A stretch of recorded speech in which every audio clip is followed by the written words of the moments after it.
Thank you very much, High Commissioner. Thank you very much, Nora, for this insightful conversation on the state of human rights in a world that is increasingly contested. We now and finally shift our focus across the Atlantic for our very final panel, Volatile America, Vulnerable Europe, Rethinking Transatlantic Ties. We want to explore how political and societal shifts within the US reshape its global role and how this affects European security, NATO's cohesion, and the future of transatlantic cooperation. This session will also include the Berlin Pulse survey results. You will find all of this year's survey results within this wonderful magazine. Please feel free to take one with you over there from the shelves. And who better to host this session than my colleague and editor-in-chief of the Berlin Pulse, Julia Ganter. Julia, the floor is yours.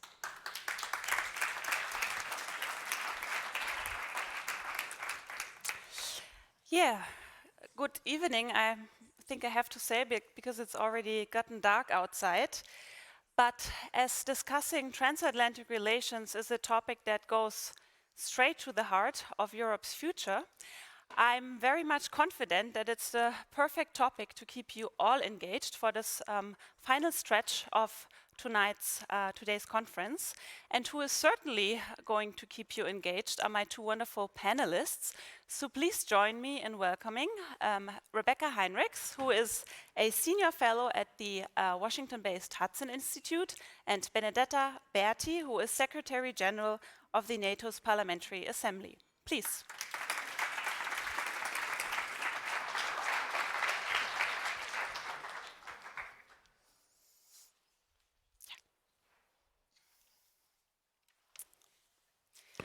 So, how are we going to do this? We'll have a conversation first here on stage, and we also have time for bringing in many of your questions in the end, I hope. So please have your questions ready when we reach that moment.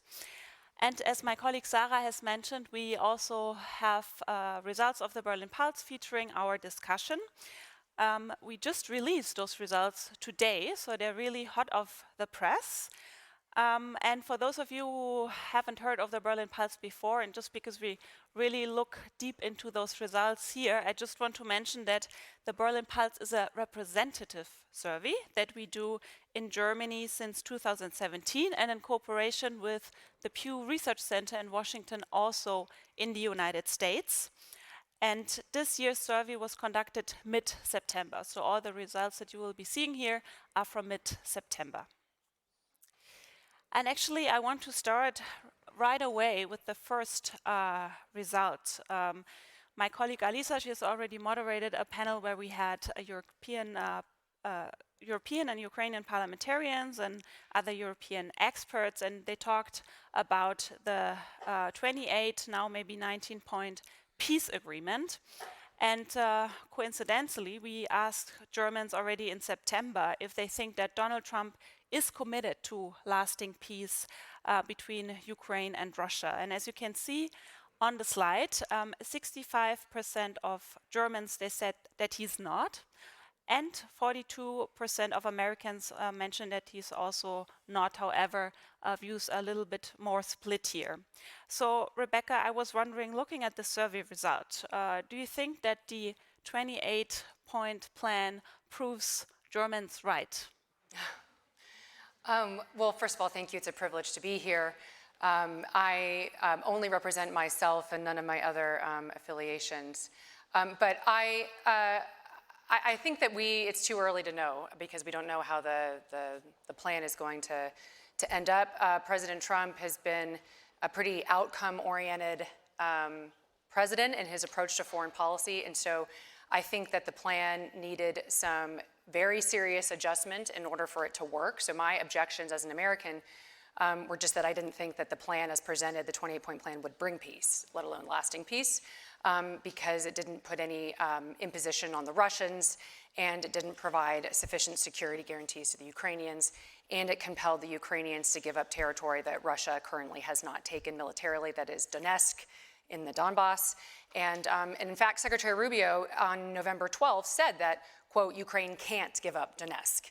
And so, so I think the 28 points is at odds with some of the previous American stated positions already. So I think President Trump is committed to peace. I think he does want Russia to end its war of aggression against Ukraine.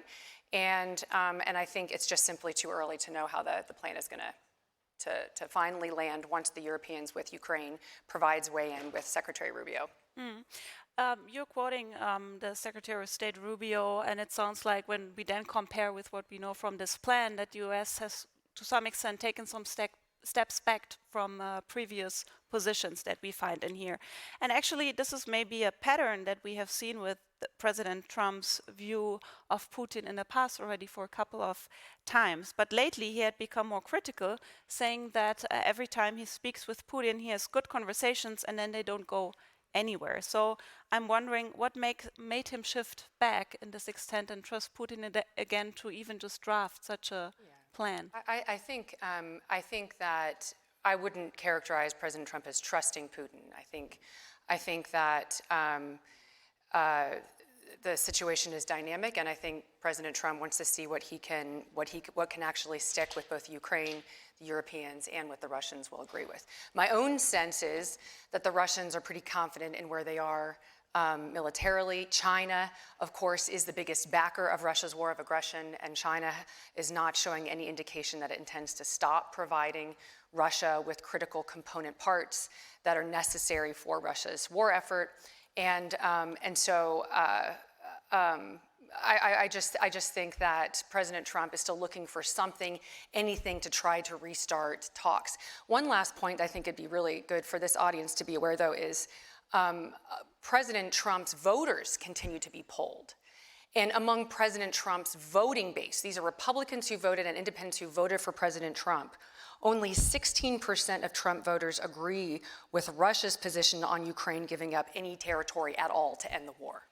I think 16 is still too high, but it is a small portion relative to the rest of President Trump's coalition that still supports Ukraine and correctly views Russia as the aggressor. Mm-hmm. Thank you for bringing some numbers in yourself. That's certainly the right panel to do this. Benedetta, 4 out of these 28 points in the plan, they mention NATO.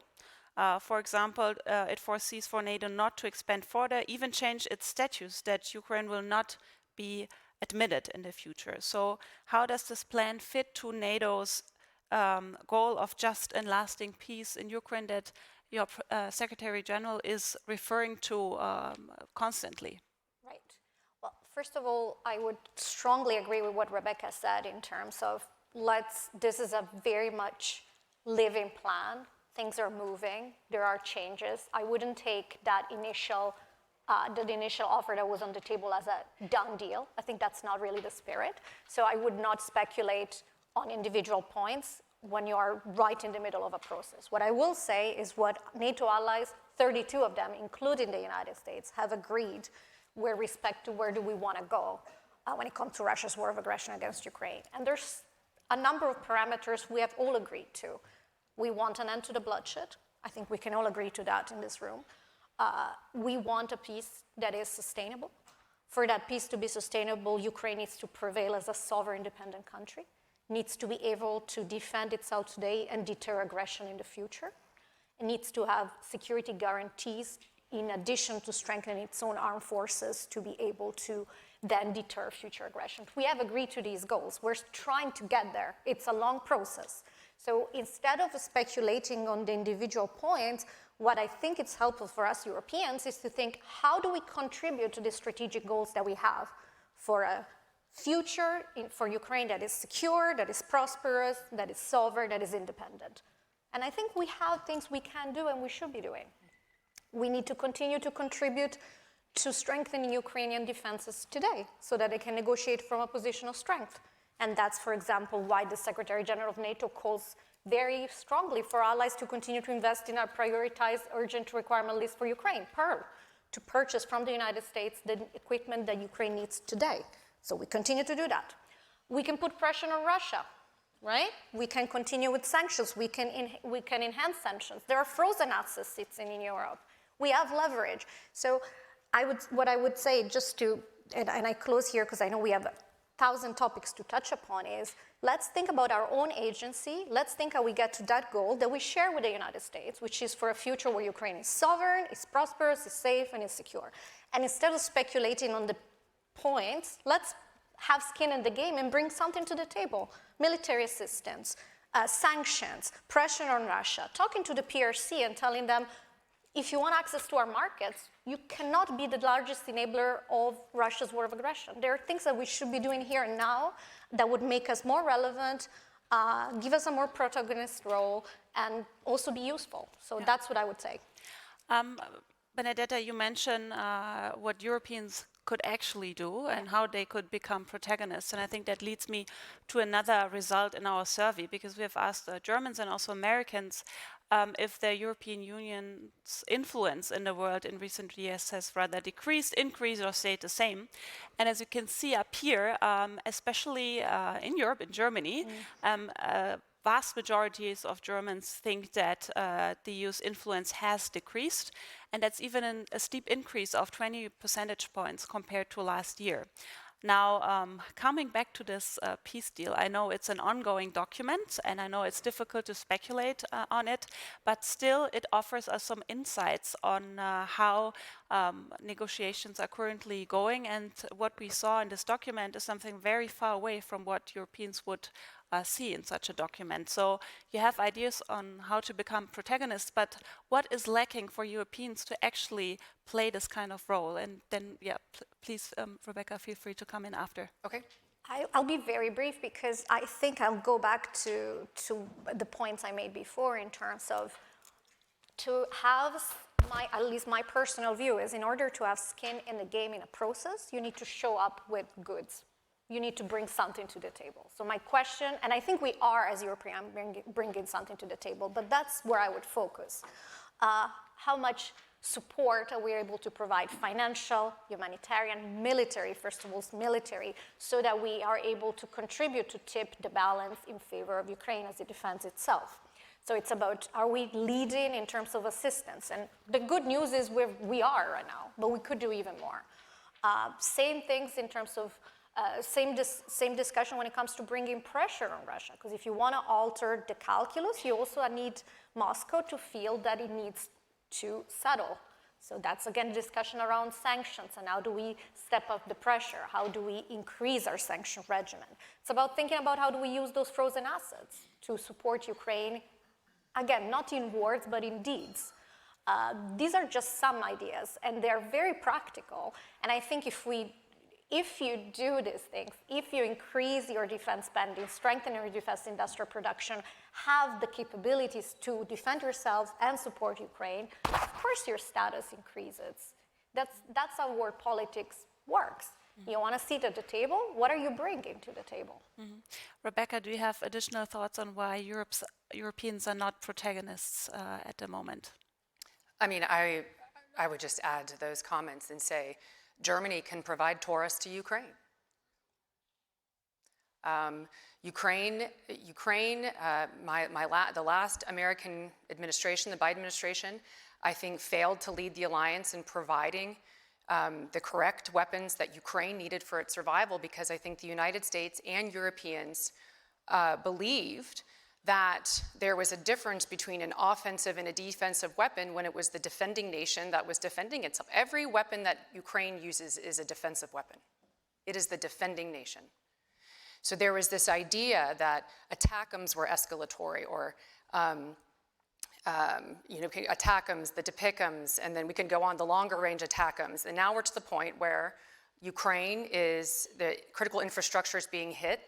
The Russians are now trying to weaponize the winter to freeze out Ukrainian civilians. Ukraine attacks military targets, and Russia attacks civilian targets. And I think we should now, several years into this, understand that whatever weapons that Ukraine needs to be able to hit those targets inside Russia, that Russia is using to continue its war of aggression against Ukraine, is fair game. Germany has incredibly capable weapons, and they should deliver them to Ukraine. Weak allies are very dangerous for the United States. Strong allies are critical for the United States. And so I think we're moving into an era where the United States has to deter both China and Russia, and the stronger NATO can be, the more of a role it's going to have in its own security. But also, again, I can go on and why I think that Europe's security is directly tied to American security. I believe that it is. But I believe that we're just moving into an era where we must have these wealthier NATO allies doing more for the security of NATO, because I think it's good for the United States, and I think that they're going to have a larger voice in this to the extent that we can see that actually turn into concrete deliverables. Thank you, Benedetta. One last point on this peace plan, so-called one. It includes a paragraph where it says that the US is supposed to mediate a dialogue between Russia and NATO. The German security expert Claudia Major, she described this proposal as a de-Americanization of NATO. So should allies become stronger because maybe, NATO gets de-Americanized and the US doesn't perceive itself within the alliance? Or what is your take on that? Thank you. And this is an evergreen question that I get asked it's formulated very eloquently, but for the past 12 months, I get asked time and time again. And I understand the rationale behind the question, but I would start with saying at the last NATO summit, 32 heads of state and government from all 32 NATO countries, including, of course, President Trump from the United States, met, and what they agreed is recommitment to Article 5, in black and white, recommitment to extend the nuclear deterrence guarantee from the United States, in black and white, recommitment to, for the first time, going towards doubling our allocated defense spending over the next decade. When you see all this, what I would read into these declarations and the follow-up investments is a NATO that is getting stronger, with Europeans becoming more responsible, with Europeans gradually taking the lead, especially for the conventional deterrence and defense of Europe, which we should, and with the United States as continuing to provide the backbone. To me, that is actually one of the best ways, if you want to think about how do you future-proof, how do you make sure NATO remains relevant, remains the main mechanism for deterrence and defense in Europe, this is exactly what we need to do. We need a stronger Europe in a fairer NATO. Fairer NATO is a NATO where every ally contributes. And we have to be very honest about this as Europeans. We've had 40 years of peace dividend era where most of us went to sleep. We went from spending 3.5% on average during the Cold War to spending less than 1.3%. That's a loss in forces, capabilities, credibility when it comes to deterrence and defense. We need to reverse that. This is our continent. This is our security. We need to play a leading role. I don't think that going in that direction means that the United States is not a reliable ally. I would actually turn the question around and say, how do we make sure that we are reliable allies? And I think we're doing the right things for the past 10 years. 800 plus billions invested in defense. Europe going from less than 1.3% to an average of 2% in defense, with many allies now going well beyond that. This is what we need to do. And I don't think it should be framed as something they were doing to please anyone or something that we're doing because we are in a crisis mode. I think we should be doing it because the world has changed dramatically. The United States has a very strong, and Rebecca will correct me if I'm wrong, as a first theater in terms of geostrategic importance, which is the Indo-Pacific, as a first order challenge, which is the PRC, and we'll need to devote assets and resources to that theater, and we need to pick up the slack. But this is only fair. I want to come back to priorities and regions later, but I would like to ask you, Rebecca, first, because you also mentioned it's necessary that Europe becomes a strong ally. And Benedetta mentioned all the spending that is increasing and recording also this year in Europe. We have the European Defense Industrial Strategy that sets the goal that by 2030, at least 50% of its member states' defense procurement should come from within the EU. And this makes some US companies fear to be excluded from the European market. So how independent does the US want Europe to become, actually? And are US companies prepared to give up some significant revenue in Europe? That's a great question. So this is where I think the U.S. position is still, again, it's a little bit dynamic because there's a couple American objectives that are at cross purposes with each other. So you can take the tariffs, President Trump's initiative to try to get fair trade. It's going to have a chilling effect then for American companies who want Europeans to continue buying American weapons. And so that needs to be sorted out.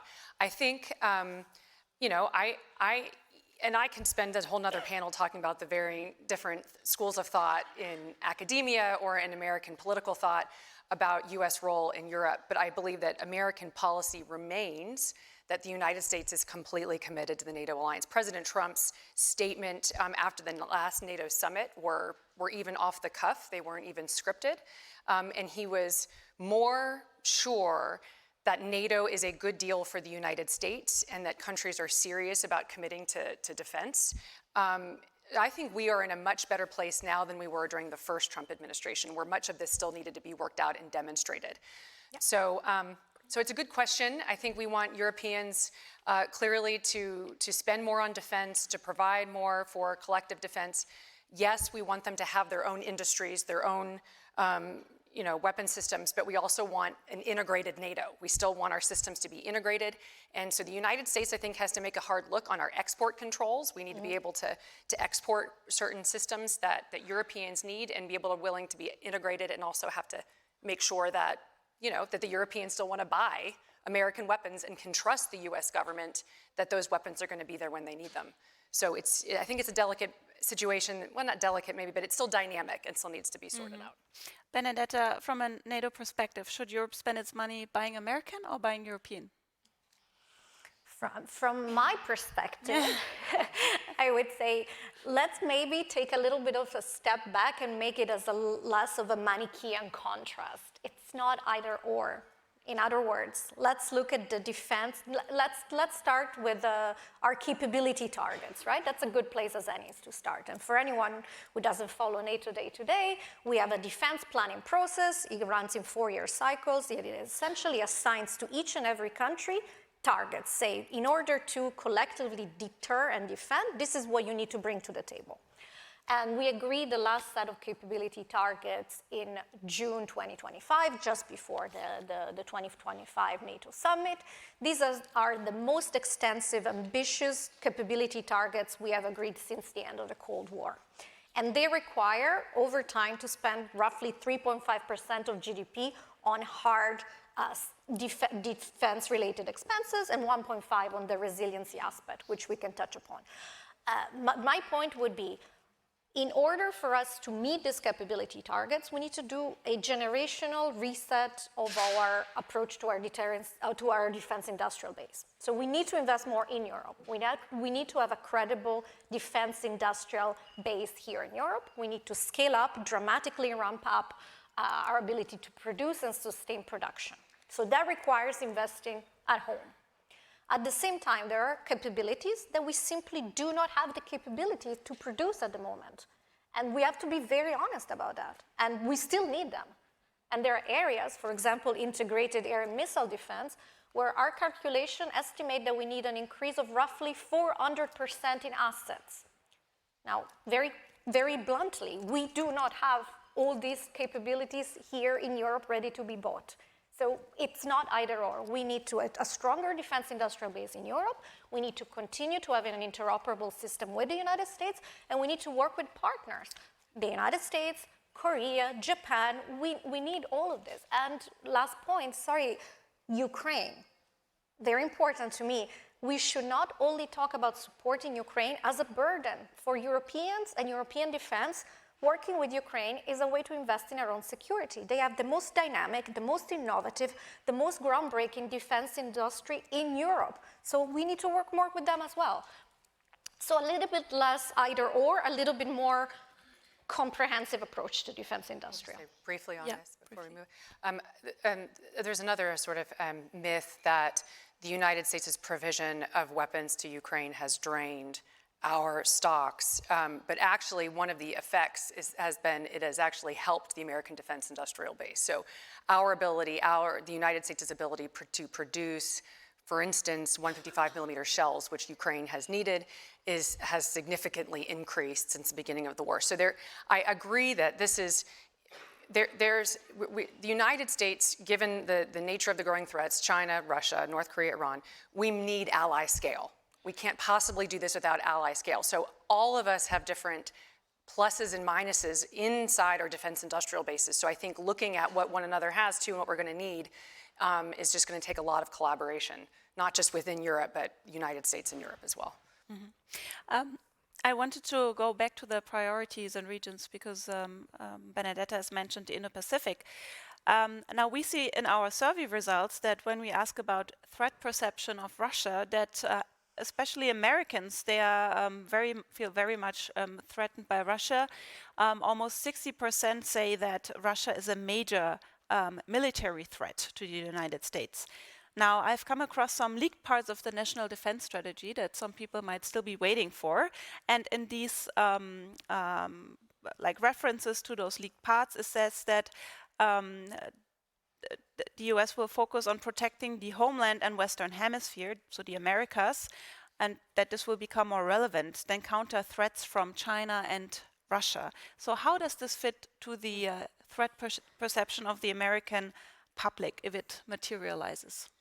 Sure. So a couple things. One, I mean, I think that there's going to be some, I don't know, I have not seen all the contents of the National Defense Strategy. I think it's still being looked at right now. So I do think there's going to be a greater emphasis on our own hemisphere, but I don't think that that necessarily precludes America's traditional commitments, extended deterrence, our need to bolster conventional and nuclear deterrence in the Asia-Pacific region as well.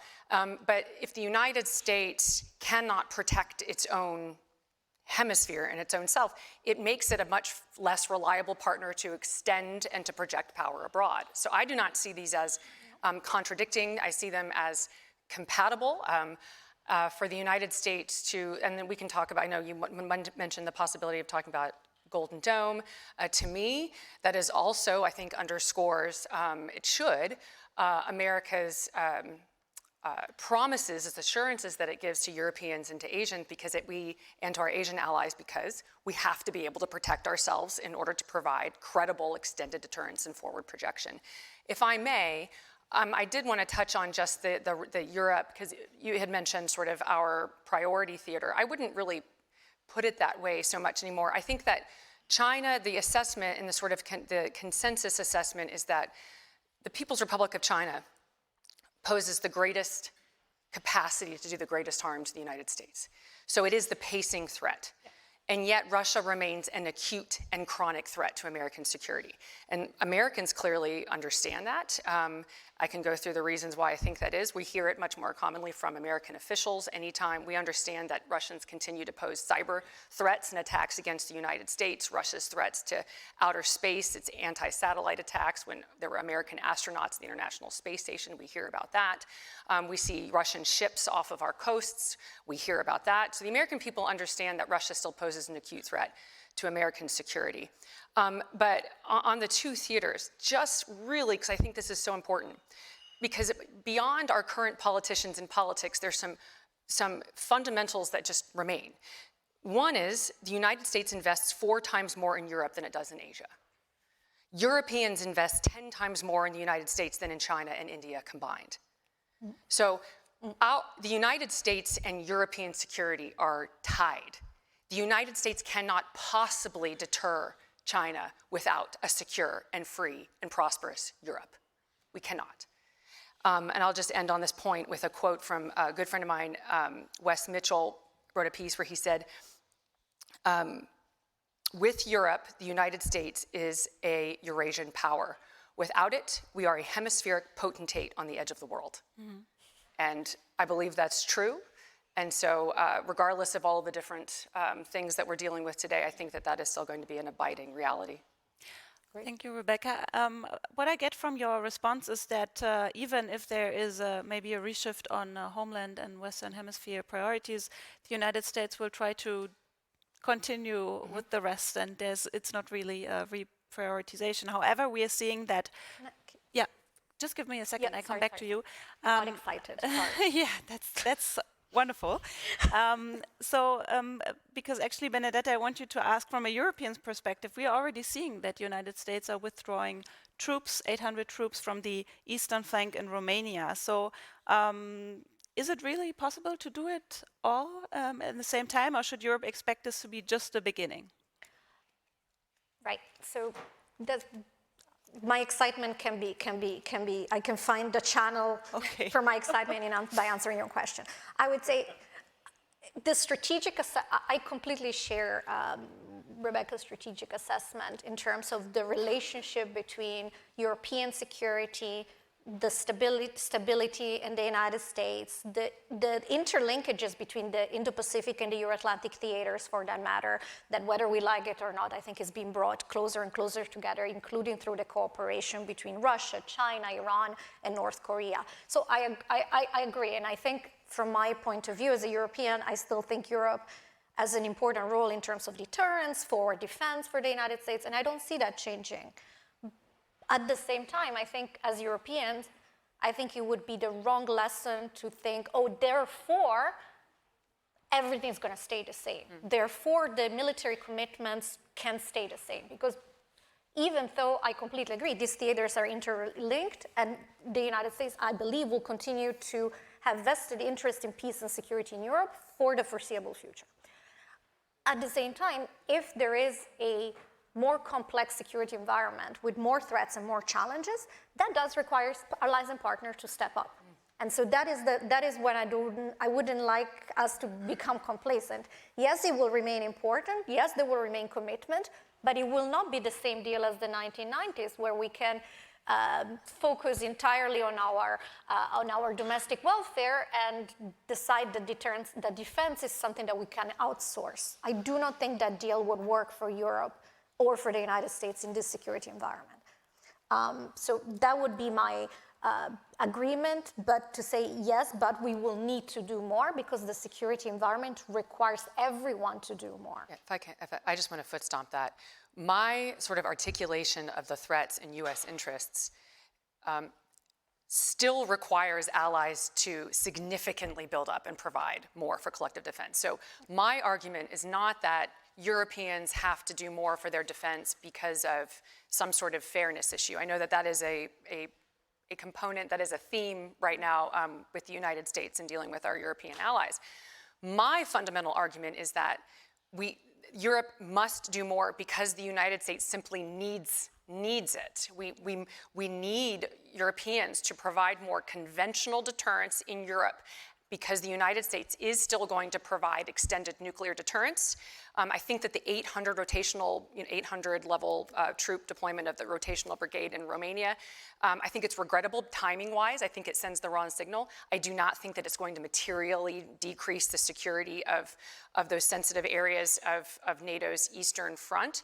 But I would just, another sort of data point, though, to consider is that President Trump also just committed to the polls that if the polls needed more American troops in Poland, that he'd be happy to send more American troops to Poland. So there is some messages, I think, that goes on the other side of the ledger as well. I would just urge, anytime I have a European audience, I urge those permanent brigades with the Brits and the Germans and the Canadians, I believe, and the Baltic nations are critical because NATO is only as strong as those Eastern Europeans are secure. And so again, that's another sort of material, concrete thing that Europe can do to provide for defense. I strongly agree, and just to really super quick, but I also want to just stress this point that US force posture in Europe does fluctuate over time. Now, we may discuss whether this is the best time, it's the best place, but strategically speaking, this is not, there is not a before and after in our posture. Despite this possible fluctuation. And I would also say, looking over the horizon, as we are doing more, as we are spending more, as we are more confident and we are more competent, of course we would welcome to have a European-led conventional defense of Europe. I think that's not something to be scared of, that's something that we want to work towards. Mm-hmm.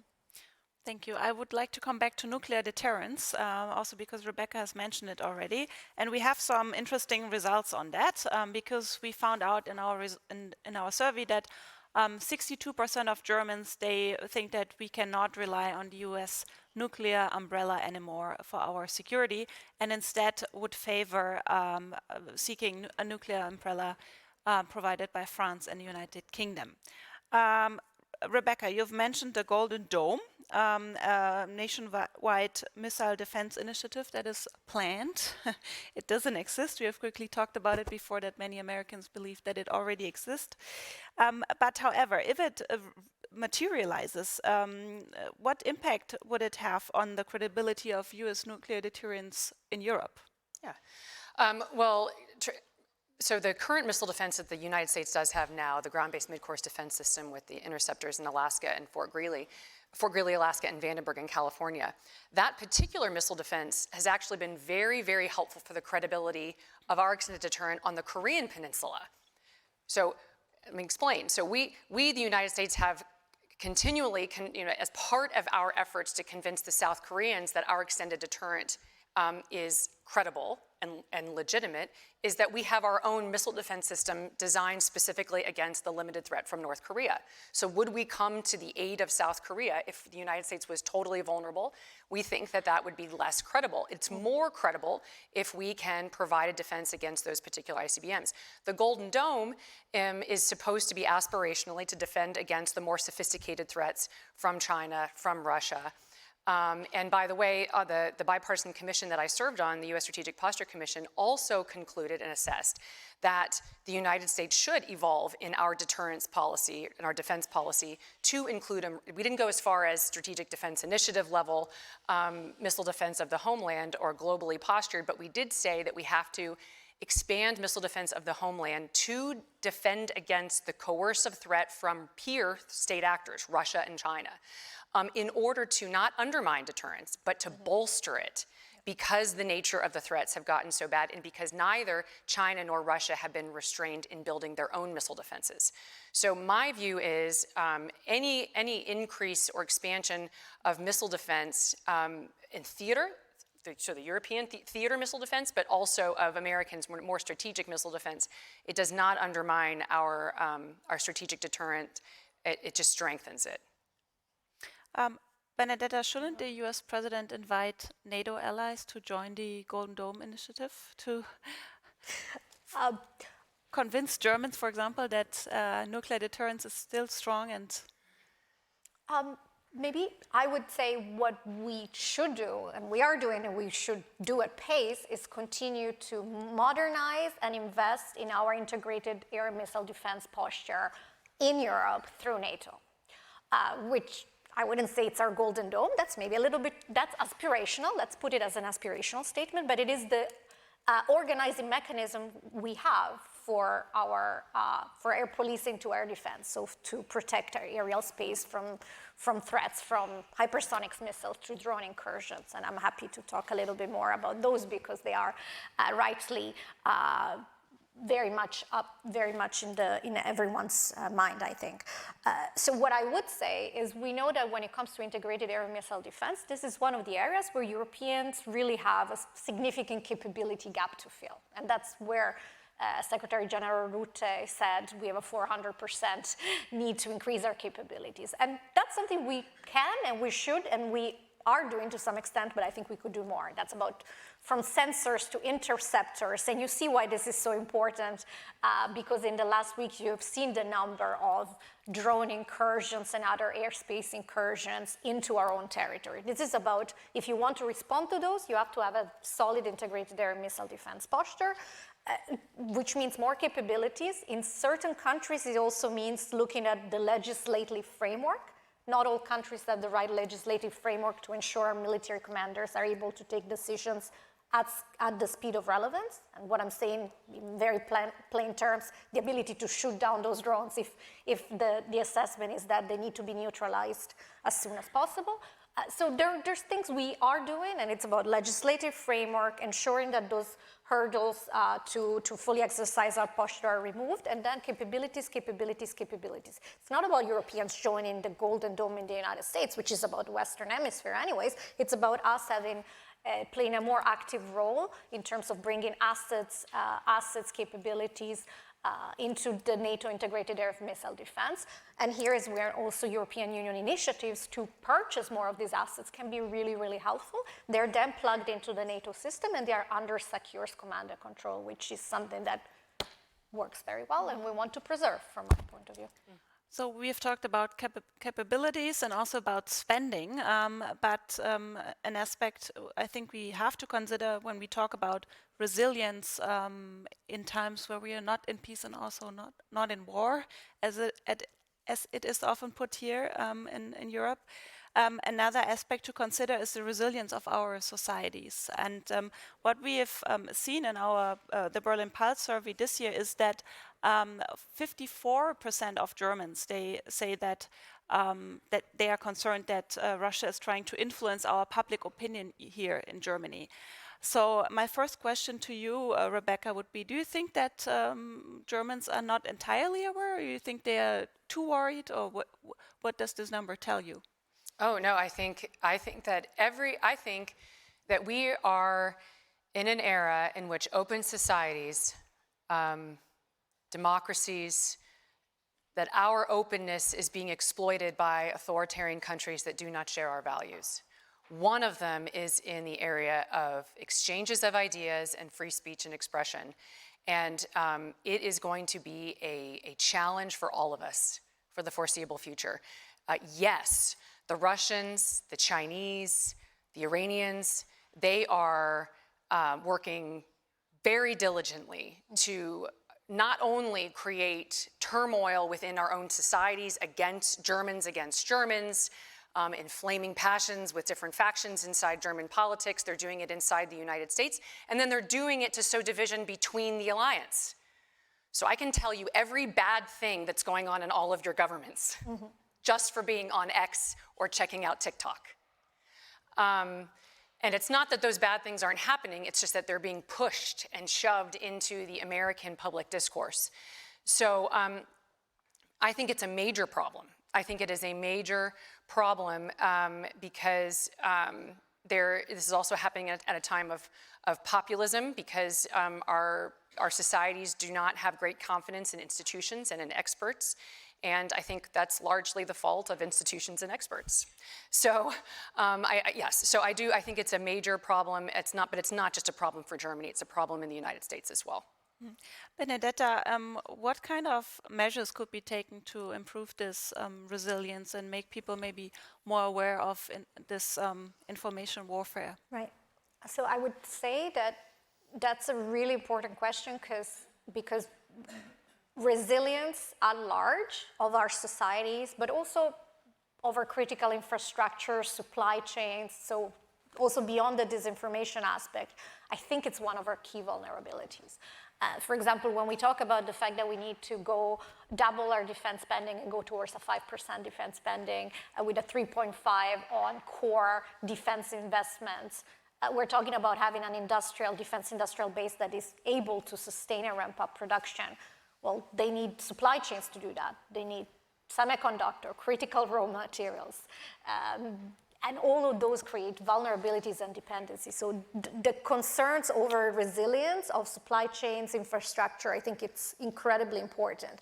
I'll also go to the more quote unquote softer. I don't like that word because it seems to imply that it's less important, and I don't think it is. But the societal aspect of resiliency.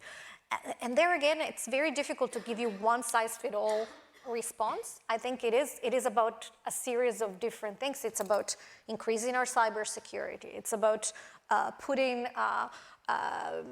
investing in our research security, protecting our scientific ecosystem. It's about increasing education on how to recognize, spot, and counter disinformation. It's all of the above, but I think the broader pattern, I would say, and that's to me the important point to make, is we really should not look at all these individual tactics as isolated or isolated. I think we should look at them as part of a broader spectrum of, you want to call it unrestricted warfare, call it as you wish, but deliberate tactics that are utilized by our adversaries and opponents to seek to really undermine our security, undermine our cohesion, and essentially win without fighting. So it's not just information, is information as one of the tactics in a much broader repertoire. Can I say 2 quick practical things to do?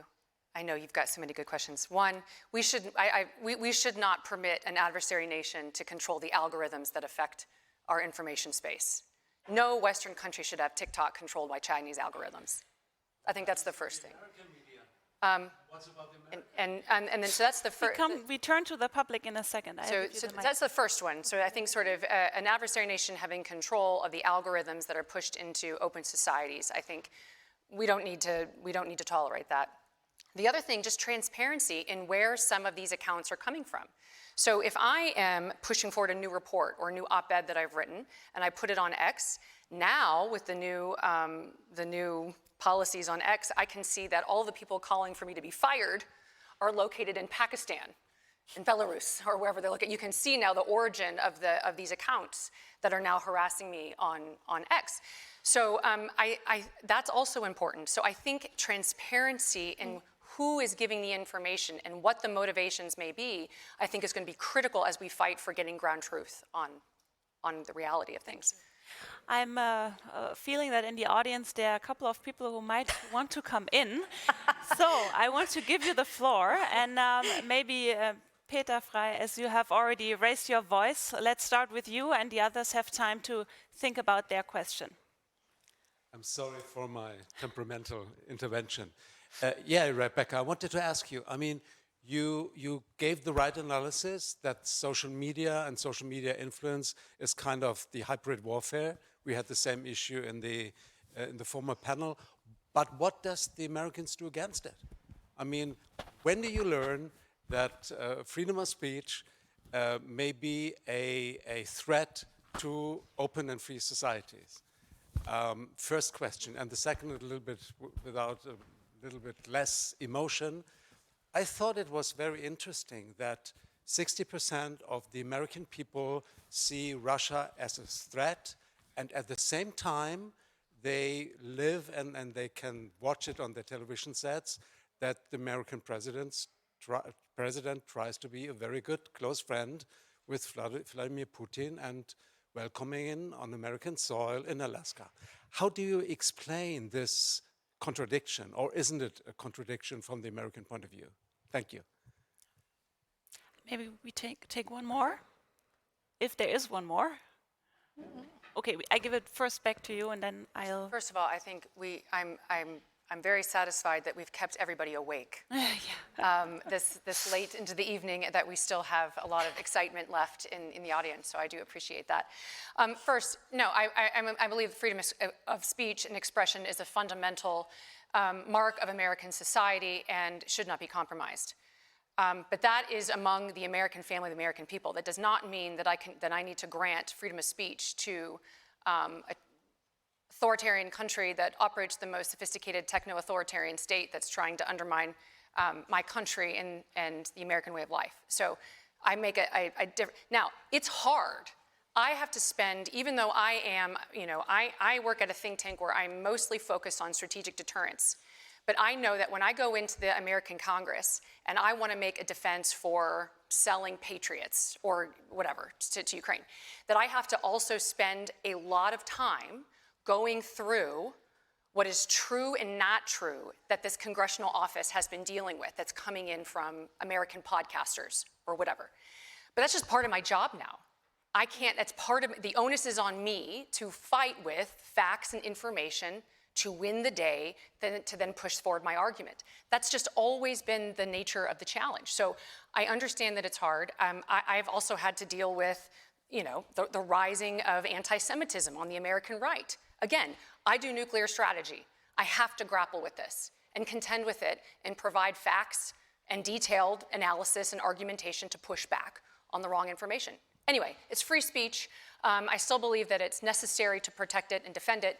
But I don't think that we owe it to authoritarian countries that threaten me and my people with the same kind of privilege and right.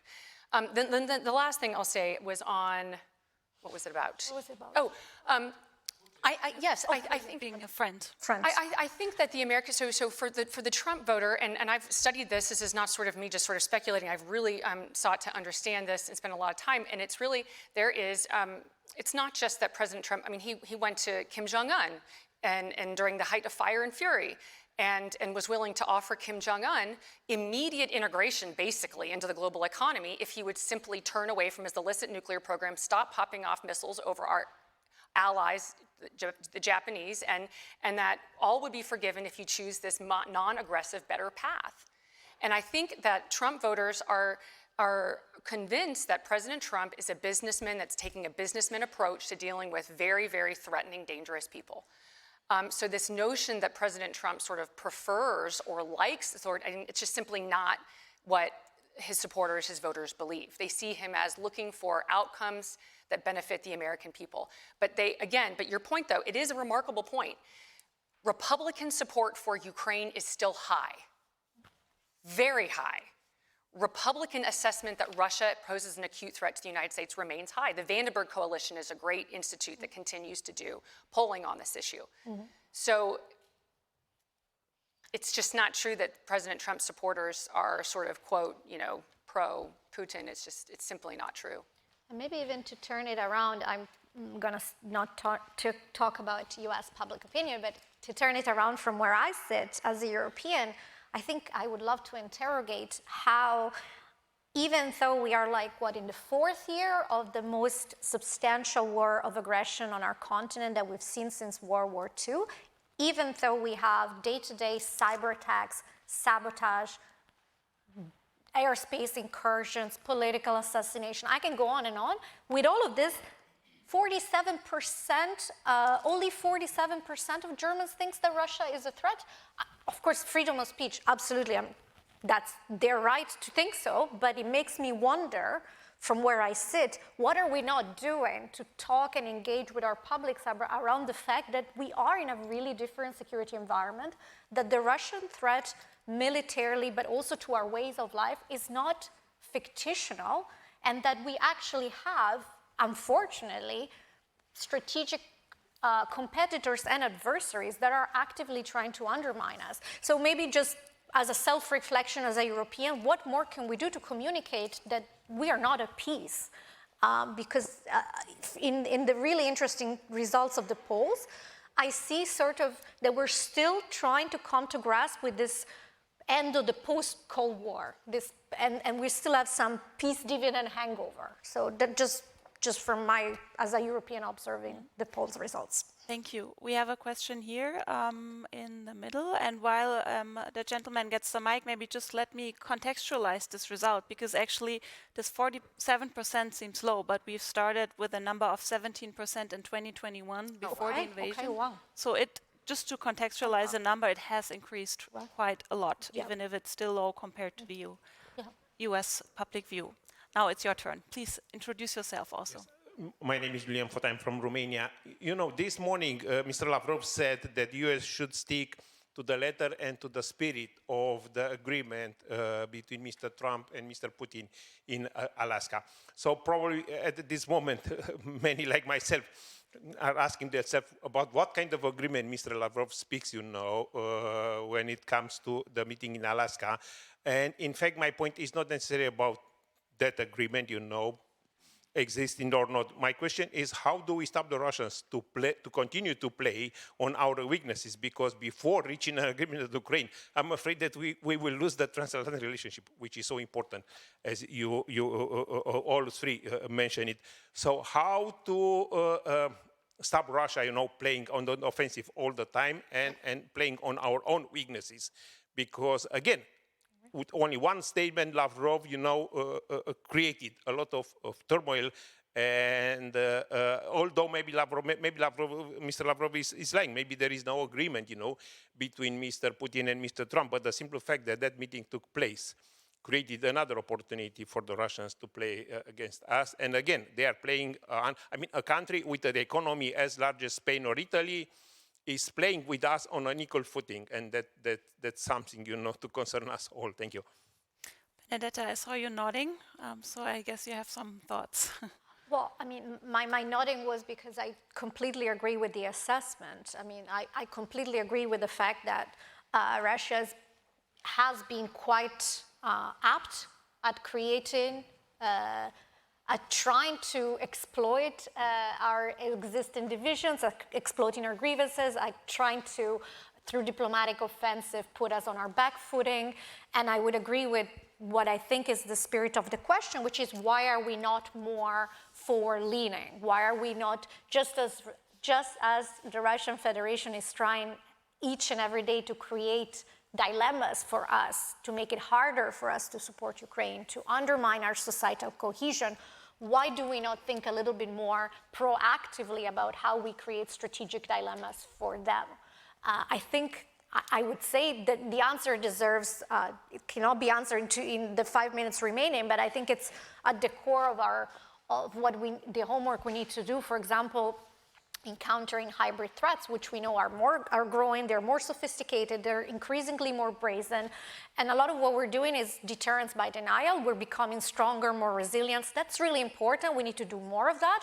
But I would also like us to discuss what can we do to impose cost on the adversary. Deterrence by punishment, I think, is something that we forgot to do, are still not comfortable talking about, but I think the two sides of the coins are really important if we want to deal with a country like Putin's Russia, which is risk-taking, expansionist, and revisionist.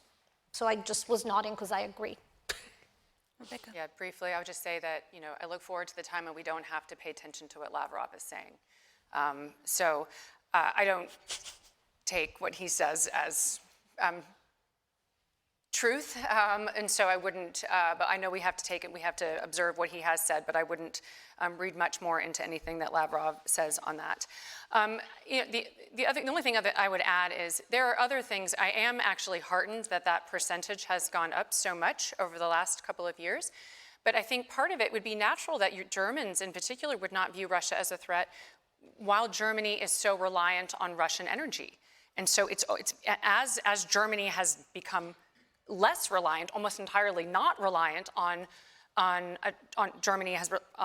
reliant on Russian energy, then it's more credible when you have German policymakers explaining the nature of the Russian threat. And so the other thing that I think Europe can continually do is I think there's just two last NATO nations that are still buying Russian energy.